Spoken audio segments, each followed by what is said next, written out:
Yeah, so happy to get a chance to talk to you. Yeah, Actually, it's great. Thank you. um, because I watched the film. I saw a notice came over, and I saw a Lost movie, and so then I watched it. My review on my YouTube channel just dropped yesterday, actually, and then I watched it again today as a little bit of a refresher before our interview. And I gotta tell you, man, I dig retro, as you can probably tell. I Yeah, I dig see. retro films, and I dug it. I Oh, dig this film quite a bit. thank you. Thank you. What is surprising, and I'm sure it's probably the question you get a lot, though, is the long, strange journey this film seems to have taken Yeah. to finally get released. So before Yeah. we dive into that, sir, how you doing? How are things going for you? Yeah. Thanks for asking, Mark. Great to be here. Yeah, things are going good. I'm here in Los Angeles, and I teach here at LA at a college, and I'm the head of the film department. So I love giving back to students and talking about my experiences, especially on a film like Heartland of Darkness is a lot of fun. And I can tell them all the things that we did right and all the things we did wrong. But more importantly, I can talk about the great opportunities that we have to talk about the film and share with everybody. So yeah, things are good. Thank you. Oh, well, great to hear. Great to hear. And great that you're teaching future filmmakers out there. So, Yes, sir. the arts really deserves support. And I'm always big on support. And it always seems to be the one that is lacking at a lot of institutes. So that's great that you're able to do that. And speaking of education, before we dive into some of the meat, I always like to get from the words of the director, the creator, tell our audience a little bit what your film is about.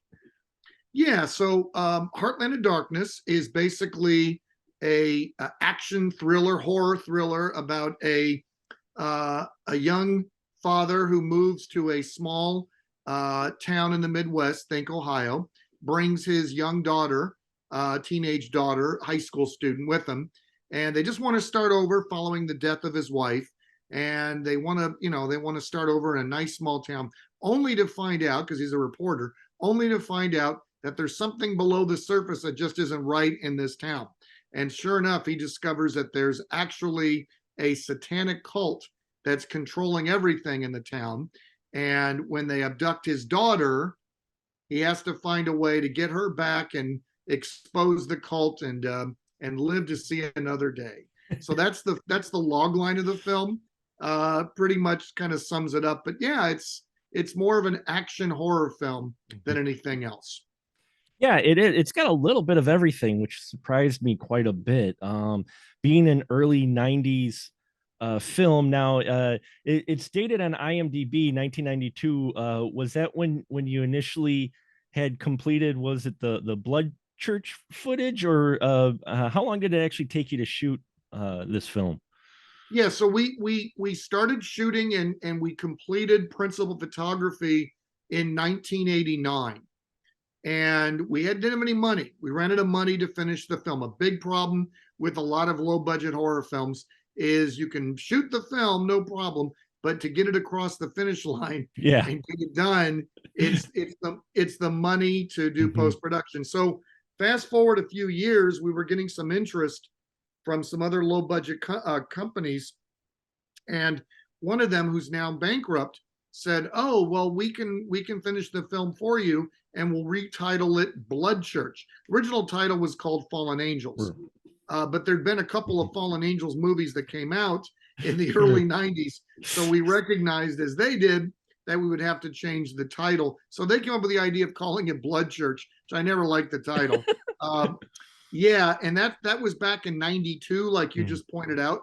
And but the film never really got finished. mm. We would try to get some money here and there to finish it, only to find out that, like with the case of the distributor in '92, the negative had been scratched. Our Oh. original negative, yeah. So Oh. the negative was damaged.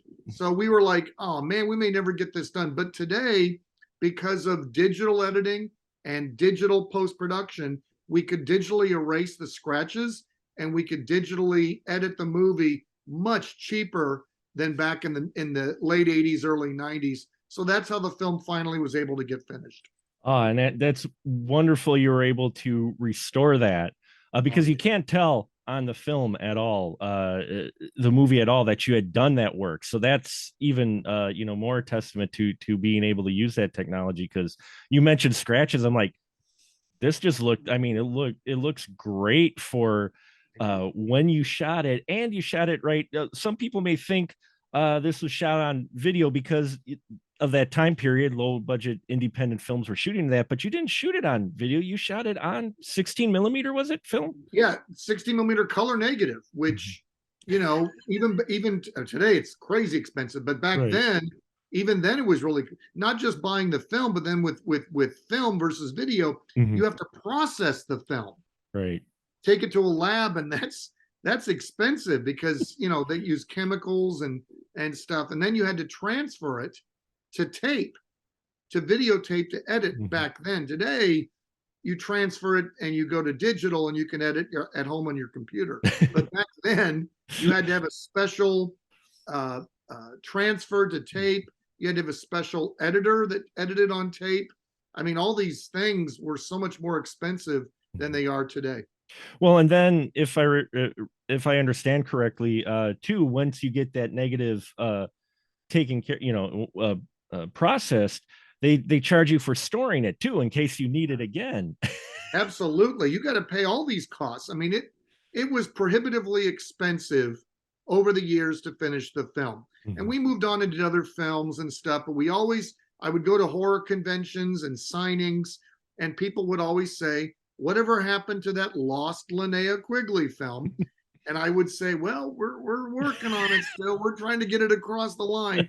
But I mean, I'm not kidding you, Mark. It was Mhm. everywhere. Comic-Con, every place I went, people would say, "Where is that film? Why hasn't it been released yet?" So that was kind of it was the fans, man. Those are the people that really encouraged us to get the film done. And we wouldn't have a finished film if it wasn't for the fans, no question. Well, and I think it helped. Linnea Quigley talked positively about the film as well. Absolutely. Being the icon she is, she's been in some of my favorite films. In fact, one of my all-time favorite films is Hollywood Chainsaw Hookers, Yes, yes, and yes. and I know her experience of that hasn't been that great, but the movie is wonderful. I've got the soundtrack on vinyl, and so it's great to I think that also helps. But horror fans always love their lost films, and to have this finally here is great because one of the things looking it up too was your cast that you have in here. You have a variety of experience. If you could take us back a little, how did you go about for casting this film? Was it people you knew, and then, well, we do have a little money, maybe we could get this person? Yeah, it's actually 100% true. So what happened is we shot the film in Central Ohio, and there was a local talent agency that was really great, and they gave us, I'd say, 75% of the actors they gave us, and these were minor parts. You've seen the film, minor parts Right. to bigger parts, and we were like, yeah, these are great. But we had a few parts that we definitely wanted. We carved them out. I wrote it for them. Evil Donovan, Nick Baldessare, the Evil Donovan.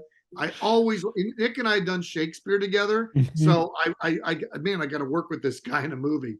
So I wrote the part of Evil Donovan really with him in mind, and he jumped at it because he always wanted to play a villain. But as we're making the film, Mark, we begin to realize, we really need a name. If you're going to make a low budget film, you got to have a name. So we made Right. up a list of all the actors that we would love to have in the film. And top of the list was Linnea, who had just done Return of the Living Dead a few years before. Right. Another great film of hers. And we thought, oh man, there's no way we're going to get Linnea Quigley. But I sent her the script. I told her I'd write a part for her. She got to play a witch, which she always told me she wanted to play. And we cast her. And what a joy she was to work with. Just a joy. And that's always great to hear because a lot of people like to listen to salacious stuff or look for indie bad stories. I mean, in general, not it.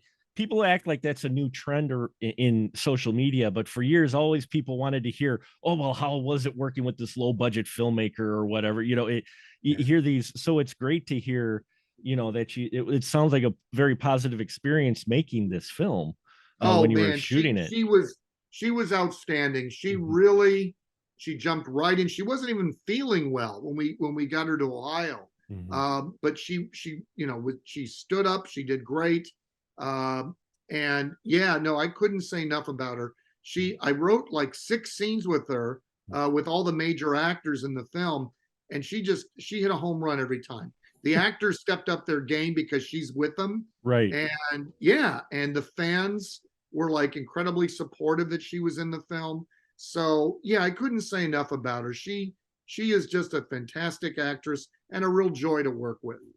And that's always great to hear those type of stories. But now that you mentioned Shakespeare, it totally makes sense with Nick's character, totally, Yeah, yeah. because I'm like, wow, he is chewing up the scenery, a Yeah. three-course meal, whenever he's there in a beautiful fashion. Yeah, yeah. I just loved every time he was on screen. But who came up with the nut cracking? I gotta ask, who came up with the nut cracking?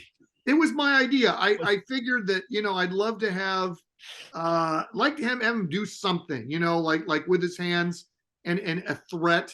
So I told Nick, I said, what do you think if he's always walking around with some kind of a nutcracker and he cracks it and makes this really spooky sound? Because nutcrackers, people even know about nutcrackers anymore. But when you crack a nut, it's a loud breaking sound, Mhm. and it's kind of jarring if you're close to it. So he loved it, and we just put that in the film. And whenever you see Donovan, he's usually cracking a nut. And there's also, of course, a subtextual thing of that Well, too. yeah. Of Yeah, course. of So it course. was a good The one. subtext, you got to have the subtext, and it was definitely in there. Absolutely. Yeah, yeah, yeah. But yeah, your whole cast, even some folks who, this is their only screen credit, everybody in general in here and pardon the term, I've covered indie films for many, many years, Yeah, and yeah. it just surprised me, the talent, because I've seen somewhere, and it's no judgment, you work with what you've got, but you could tell they're like, oh, they're kind of nervous in front of the camera or whatnot. But everybody here seemed comfortable in front of the camera. They like you said, brought their game. And yeah, I was impressed by the scope of the film that you had as well, for cast and locations and such. Was there a lot of pre-production for this film? There was. We actually, believe it or not, there was, because we knew the scale of the film was really large. Mhm. We had, 50 different locations. We had a major cast, and I wouldn't have done the film if we didn't have that connection with the talent agency. And all the actors in this, they were eager to do it, because if you're an actor, you want to get film on yourself. Right. You want to have credits on your resume. So they jumped at the chance to be in the film. The locations are all authentic, like Mm. the stuff in the church and the cemetery. Those aren't like sets. That's actually a church, and that's actually a rock quarry. The ending, all that stuff is true. Even the helicopter, man, even the helicopter stuff. That's an actual That's not a model. That's an actual helicopter. It, So everything, and again, that's when you shoot like at a place like Central Ohio. mhm. They don't know the Hollywood mechanism. They don't know the studio system. So to them, we'd go up and say, hey, can we film this limousine outside of the state capitol? I mean, you do that here in California or any place, they're going to say no way. But Right. Ohio said, sure, we'll give you 4 hours to get it done. So yeah, go ahead and do it. And they gave us, it didn't cost us anything. They gave Wow. us the time to, yeah.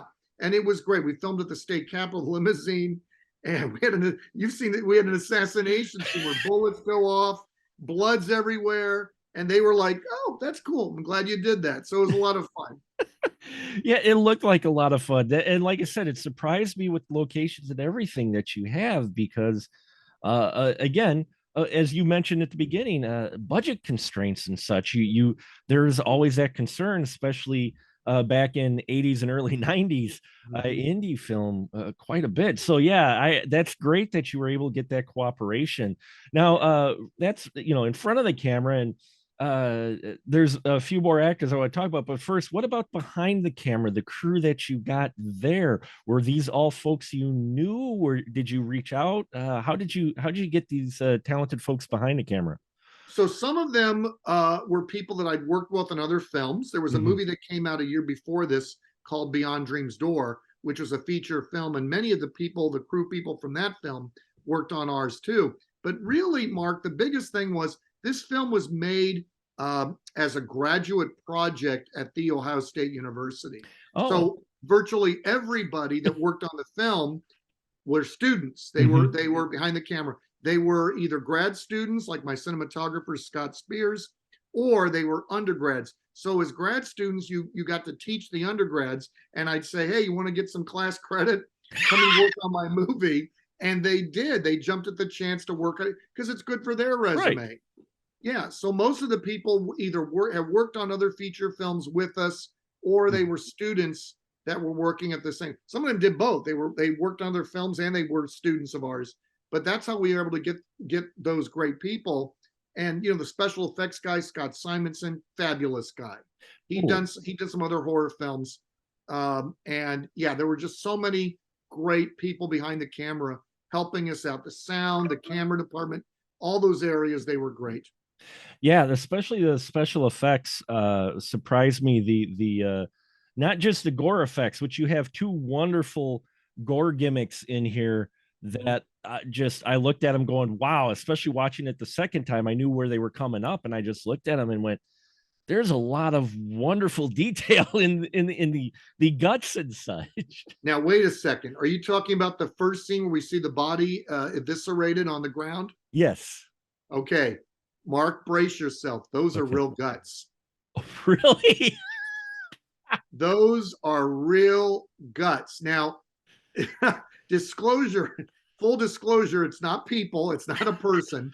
We didn't take a cadaver out there. But our special effects guy, Scott Simonson, went to a slaughterhouse. Oh. And he picked up the intestines, all the body parts, all the flesh, all the stuff that had been slaughtered from the animal. He put that into a large trash bag, and he took it to his house, left it in the garage with 100-degree heat in central Ohio. It was rotting. Took it out 2 days later to the location to film. Poured it on the ground, and everybody almost heaved because it was like disgusting. But when you see the film, those are real guts. I mean, they're not. It's not special effects. Those are real. Well, that's why they looked so awesome. Right. They looked very effective. Yeah, thank you. They're real. But even the second scene looked really effective as well, and just the other special effects that you have in here, especially as we get towards the finale. Not to spoil too much, but it surprises me quite a bit again how you were able to do all of that at that time and make it look, I mean, people, I'm not kidding, this is a legit film. This isn't like just looking like someone in their backyard. You really put the effort into making this feel like a passion project film, and it comes across as that. And I always love seeing films like this that surprise me. Now, you mentioned the church and the cemetery. I always have to ask, did they know what you were going to actually film in the church, especially the cemetery scene? Yeah, so a lot of people ask that question, and the answer is yes and no.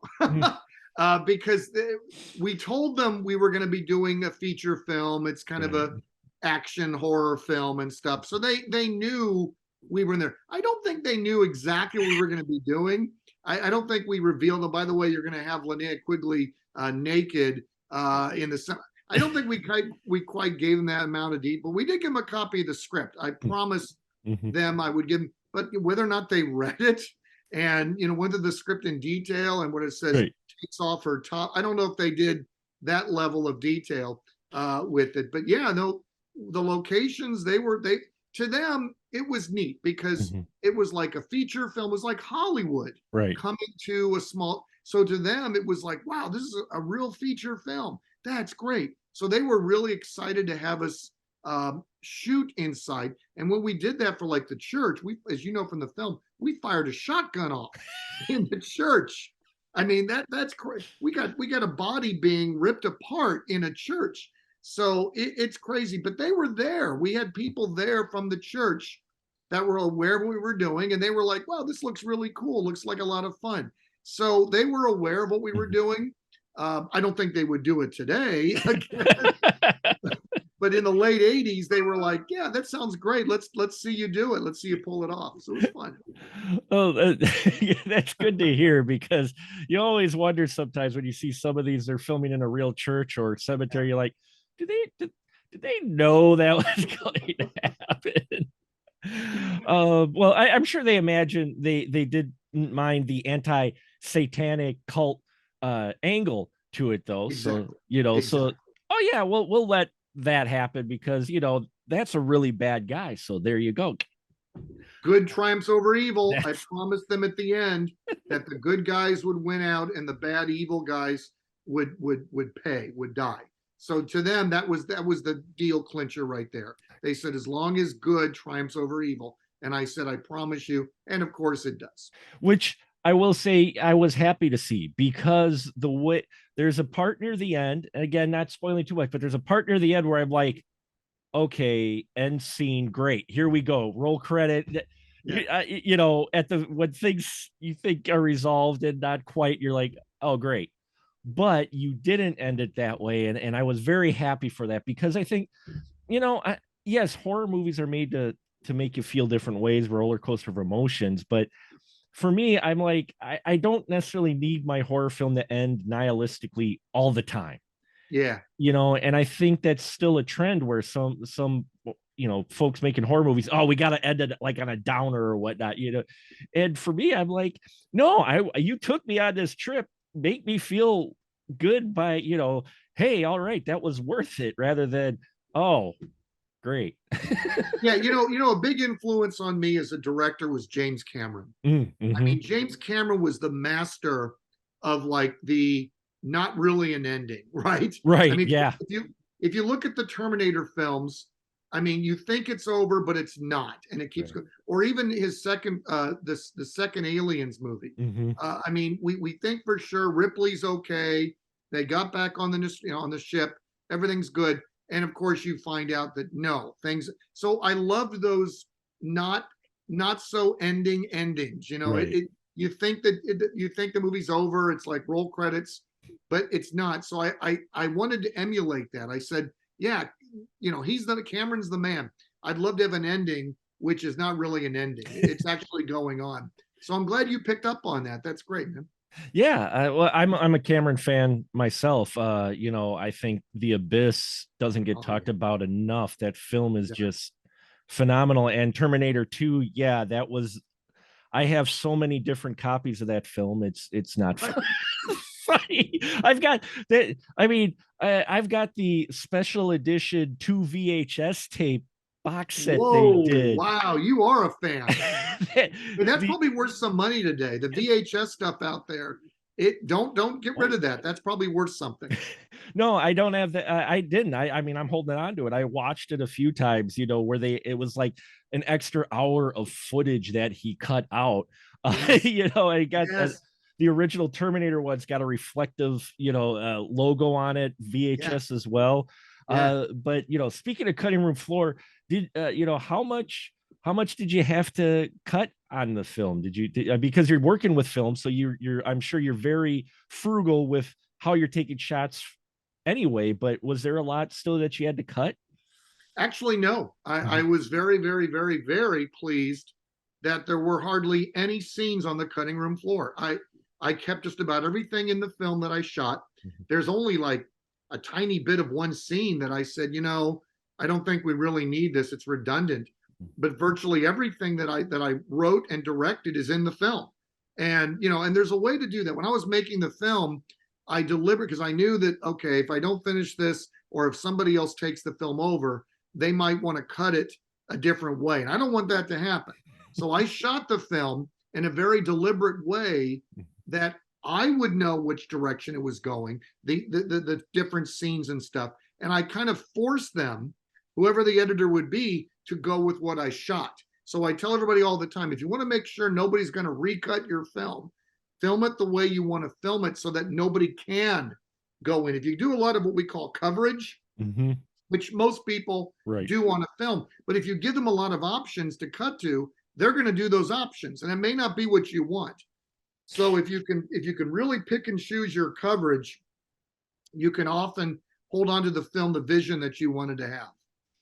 Oh, that's great advice. And again, especially back then with film, it was also a budgetary concern, I'm sure. With That's the other thing. It was a big budgetary thing. When you're shooting on film, though, did you have at least a little wiggle room? Like, hey, let's try this, or let's give this a shot, or come up with maybe something additional, or did you pretty much just stick to the script? Well, that's a good question. I think most of the film, because of the cost of film, I Mm. mean, back then a roll of 16 millimeter, 400 feet, color negative was a little bit over $100. And that was back in, Yeah. 89 when prices were a little bit cheaper. Um, so, and then of course processing was another $100, and then transferring to tape was another $100 to $200. So that's only about an 11-minute when you shoot it. So all that stuff's got to be done. So that can be $500-600 by the time you do. So I don't know. I think shooting film, it is expensive. That's probably the biggest downside to it. Today, digital, oh my God, you can shoot as much as you want because it's digital, never run out of it. But I think with film, it kind of forces you to be Mhm. careful with what you do. Like, you don't want to do, like I said, too much coverage that you don't really need. So you've got to kind of be careful with your angles, your shots. How many takes am I going to do? I mean, some of the shots there, we only did like 2 or 3 takes Mhm. because it was so expensive with the film. So, we'd go in there, we'd shoot a couple things, and I'd say, I think we got it. And we'd move on. Whereas today, oh my God, you could do 50, 60 takes because it's digital, it's nothing. But back then, film made it so much more expensive. Yeah, and I've had conversations with friends, indie filmmakers, and that talking about how it's the double-edged sword, right? I mean, the digital, yeah, you can take your camera out and shoot just as much as you want as long as you got the storage, Right. but at the same time, it's made people, even in Hollywood with the big, huge budgeted films, I think it's made them a little lax in what they shoot, and that's why we have 2.5 2-hour movies that literally are being edited a week before release because they can do it with digital. To where your film, I remember the days it took, like, you'd hear about a film and then it would come out for like 2.5 years. Right. Right. And now it's within eight. If it goes longer than 18 months, that's a long shoot. That's a long time for a film. Oh yeah. Today everybody finishes in post production. The last director that I know of that was still editing film Mhm. was Steven Spielberg. Wow. And the only reason he had his longtime editor Michael Kahn did almost every movie for Steven. He literally told him, Steven, I can't buy the equipment anymore to edit this on film. They don't make the pulleys on the flatbed Steenbeck editing. They don't make those anymore. Oh. So they had to convert to digital, but he was kicking and screaming to make that transition. So yeah, today when you hear about a movie taking a long time to come out, usually it's because of the budget of Mhm. post production. Now keep in mind your Marvel movies today, right? They have 6 to 8 months of just visual effects, Right. and because of all of the software you've got to use and all the rendering, all that the compositing. I mean that takes a long time. But if a regular movie, shot on film or digital, whatever today, if it takes 6 months to a year to come out, that's probably more of a release strategy than it is a production strategy. Mhm. Because most movies today, the turnaround can be very quick with digital. Right. And your technology is smaller and such than when you were shooting, when you were shooting Heartland of Darkness. I am impressed by a few of the shots you have. There's one in particular. It's an over the shoulder shot of the evil reverend Yeah. as our three there are two investigators as well as a ally, a reverend comes up behind him, and you're actually up. It looks like you're still up on the ladder over his Yep. shoulder. I'm like, I'm thinking in my head, you've got a film camera doing this. I'm like, that's impressive. I mean, Well, not just a film camera, Mark. At 16 millimeter, back in those days, you didn't just have like a cover to put on the camera to dampen the sound. Remember, film makes sound. When it's going to the camera, Yeah. it's making sound. So we had to pull up there a camera with a blimp, and it's literally a housed surface housing that you put the camera inside to dampen the sound. So we lugged that up that ladder. We rigged it up there at the top of the ladder over his shoulder. I mean, it took like 3 or 4 guys to rig the shot. But again, total props to Scott Spears, our DP. I mean, the guy was phenomenal. He figured all this stuff out. Also a fellow grad student. He figured all this stuff out, where the camera would go, the lights and everything. And I mean, he bent over backwards to get those kind of shots. So no, Scott was phenomenal to work with. He's still working as a DP, and he's also a professor back at the Ohio State University. Oh. He teaches cinematography back there. He's a great guy. Yeah, well, he's got great shots, which again also help with making an indie film not feel quite so indie. Thank you. And I say that with love. I love all indie film in some form, because it's mad props to making a film. I've been fortunate enough to be involved in a couple indie film productions and what went behind it. And I loved it, but at the same time, I fully recognize what it takes to just get a film done. Yeah, I think, I'm not sure if it was Kevin Smith or Tarantino. One of them famously said that they just love all movies, because just knowing how hard it is to get a movie done makes it worthwhile. I mean, you've got so many steps in the construction of a film to get it finally released, that even bad movies, you have to give credit for them at least trying to get the film made. And I love that, because, as a director, you're wanting to get your film out to the masses, absolutely. But along the way, there's going to be challenges, a lot. Running out of money was our biggest challenge. So, there's going to be challenges along the way.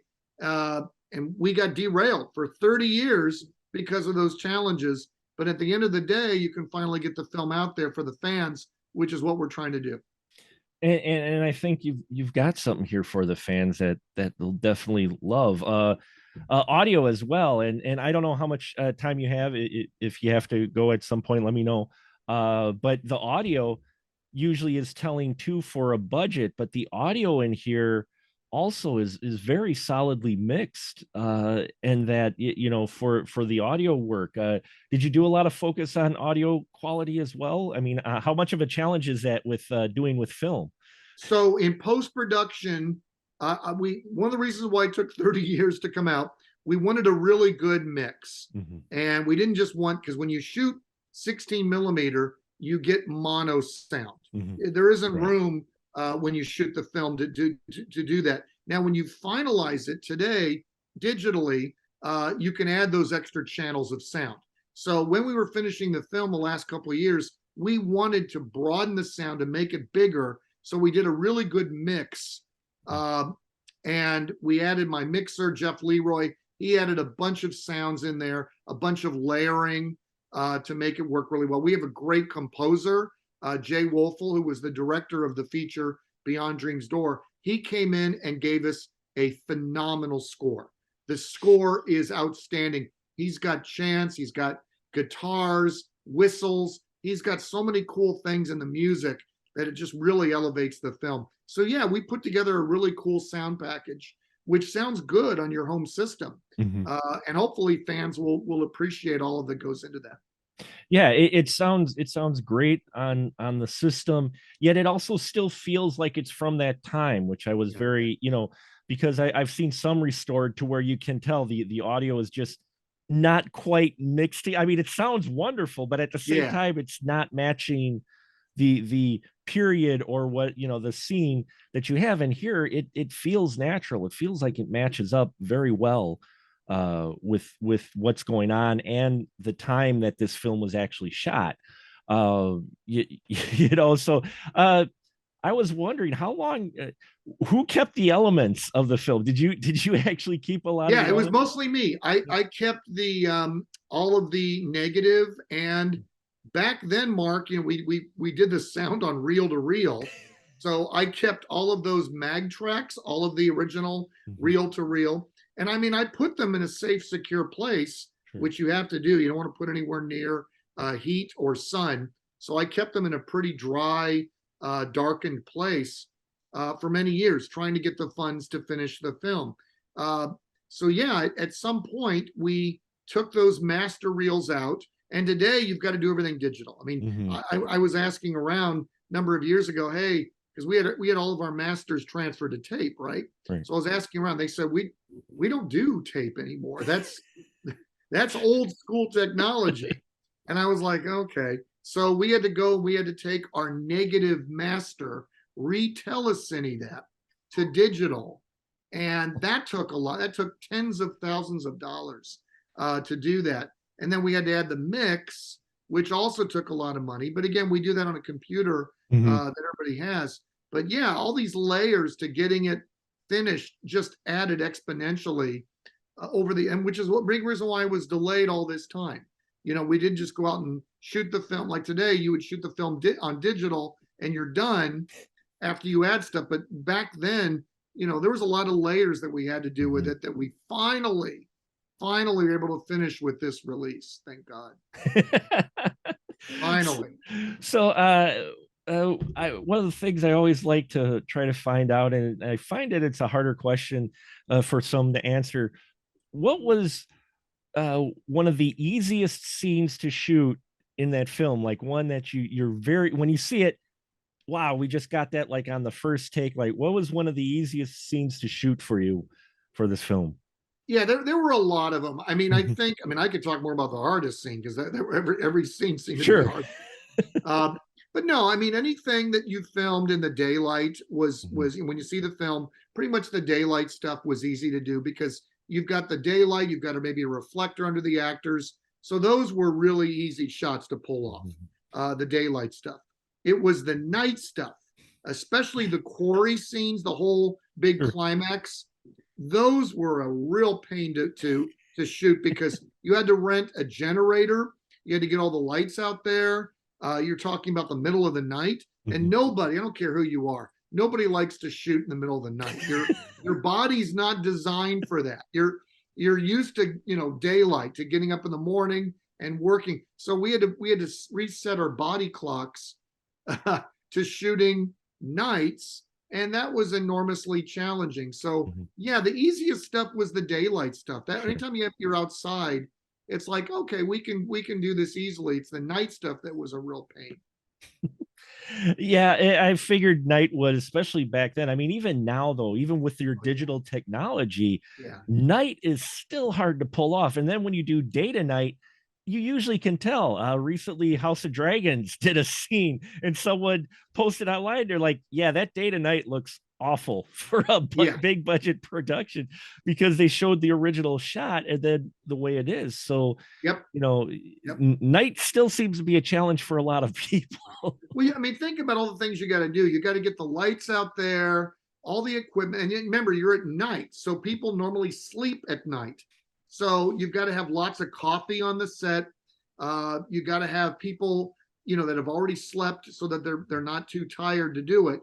You need electricity out there, all these things, and you won't. And people don't realize you don't have that much night. You know, Right. you only have, I mean, when the sun goes down, depending on the time of the year, when the sun goes down, there's a certain amount of time you have before the sun comes up. When the sun comes up, you're done. You're I done. mean, that's it. You're out of luck. You if you're shooting night, you're done. Now, in the case of House of Dragons, they probably had a shoot that ran over into the next day, and they just had to live with it, which you Right. sometimes have to do.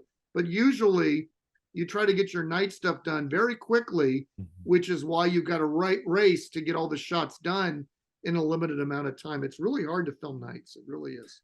Now, did you do a lot of storyboarding before then, or a lot of storyboards? I imagine.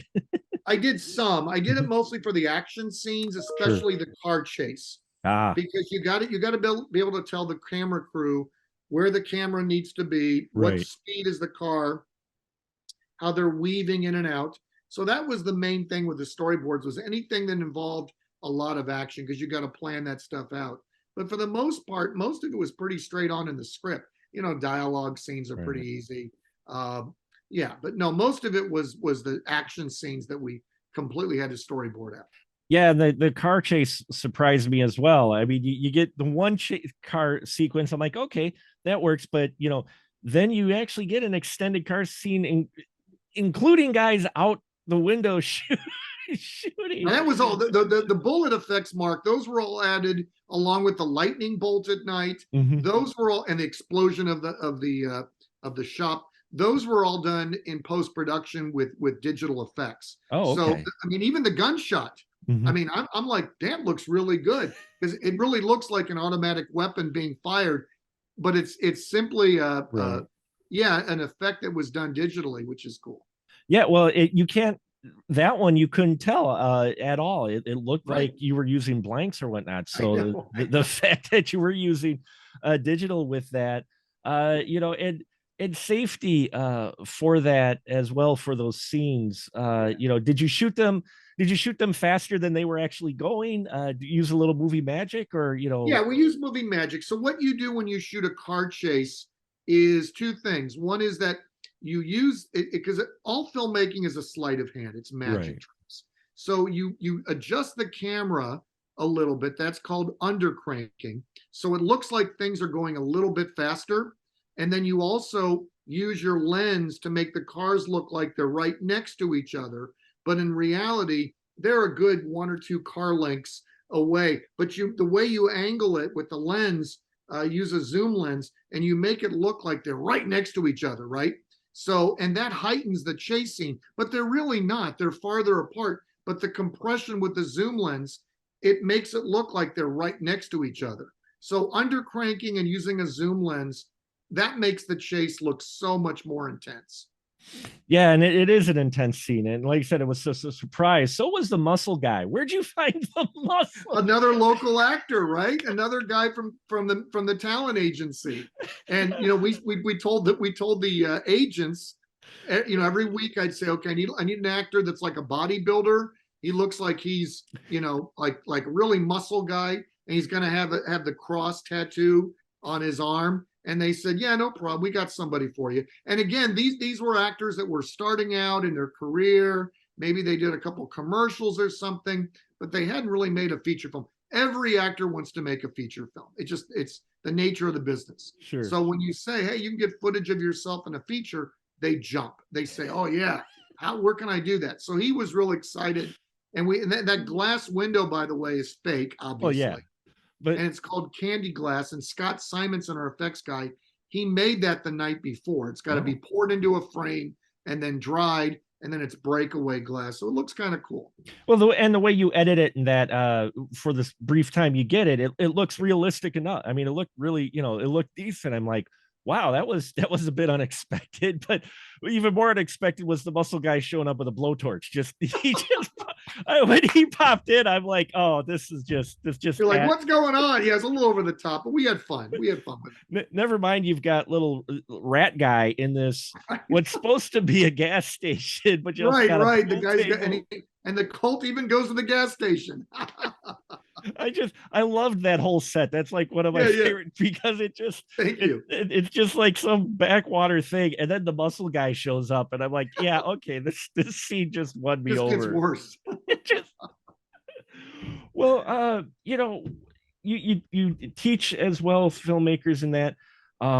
What would you advise for someone starting out wanting to make film? Because I imagine they look at your journey. I imagine they go, wow, 30 years to make one film. I'm sure some are saying, wow, what was wrong with it? And other people are like, wow, is it really going to take that long to make a film? So what kind of advice would you give some aspiring filmmakers out there? So I tell all my students, very important. Number one is have all the money ready to go at the beginning. Mm-hmm. Have the money for the production and the post. Don't worry about marketing, posters, don't worry about any of that, but get the money to shoot the film and to edit the film up front. And that's not as much as you might think. Those are the two big things. The third thing is the hardest, which is get a name. You got to get a name in your film. I mean, it used to be when I was starting out, Now, if you got some cool effects and a really good script, you probably can get away with that. But no, the answer is today, nobody's going to look at your film unless you got a name in there. And the name doesn't have to be a real big name, but it needs to be a name that people will say, oh, yeah, I know who they are. So those are the two things I tell everybody starting out. Get the money to make the film from beginning to end before you shoot anything, because we didn't, and we ran out of money. And the second thing is, which we did do, get a name in your film so that even 30 years later, people will say, where's that film starring that person? And you can say it's finally coming out. And that's the stuff I tell them. And that's great advice. I mean, you know, it used to be kind of looked down on, oh, that's just stunt casting. But like you said, if you want to get it looked at all, or even investors, I'm sure, if you say, hey, I need some money, I'm shooting this film. If you don't have a name, they're going to go, really? You want me to make your movie? But if you say, hey, I got Linnea Quigley lined up, I got Kane Hodder lined up, they'll be like, oh, here you go. Here's some money. So that's exactly right. I mean, it's something like that. If you've got a name in your film, small or big, I mean, you know, if the name is recognizable, and you know, you may have to talk them into doing more than just being the film. You got to talk them into doing publicity, right, appearances and stuff. So, you know, but really the most important thing is to get them in the movie, because you can do all that yourself. But if you get them in the movie, that's the biggest thing. And then you can later worry about all the other things that come along with it. But get them in the movie. That's the big thing. Yep, get them in the movie, even if it's just for one scene. Like I watched one to where their name, the name was on the poster, and I'm like, where are they showing up? And literally 3 minutes before the end of the movie, they showed up. Right? That's what you do. But they're in the movie, and so you can credit them. Yeah, that's right. Put them on the poster. They're in the movie. And speaking of in the movie, there's Linnea Quigley and a lot of wonderful talent. Both this was their only film, and those have gone on behind the camera. November 8th, I believe this is out. 22nd. The film comes out on November 22nd. Oh, it's November 22nd. Okay. Yeah. The original press I had was 8th. So okay, November 22nd, it's coming out. So you want to look for that, folks. And where can they follow your stuff? Do you have a site or someplace where people can follow what you're up to, you know, appearances, such like that? So I've got a Twitter. I mean, I'm on Twitter, Eric Swelstad on Twitter. I'm on Facebook, of course, the old thing. And I've got a website, Heartland of Darkness. .com. You can go there. You can find information about the film, see the pictures and stuff. You can also order the film from there too. It's also going to be on Amazon and at Best Buy. So there's lots of places to get the film. And they can always reach out to me, email or what have you. Always like to talk to people like yourself about the film. Well, I always enjoy talking to filmmakers and finding out stories and such behind the films. And it surprised me with its history, but you know, now that it's out into the world, as a filmmaker Corey Udler I talked to, he always used to say, once my film is out in the world, it's no longer mine. It's theirs. He's like, he moves on. He's like, you know, no matter what you do, I'm not going to revisit it. I'm not going to touch it. It's out in the world. It's no longer mine. It's theirs. And you know, and I think that makes a lot of sense with that. So now the film is the world's, the fans for sure, Eric. This has been wonderful. Hope we can get a chance to talk again sometime. And I really appreciate your time. This has been great.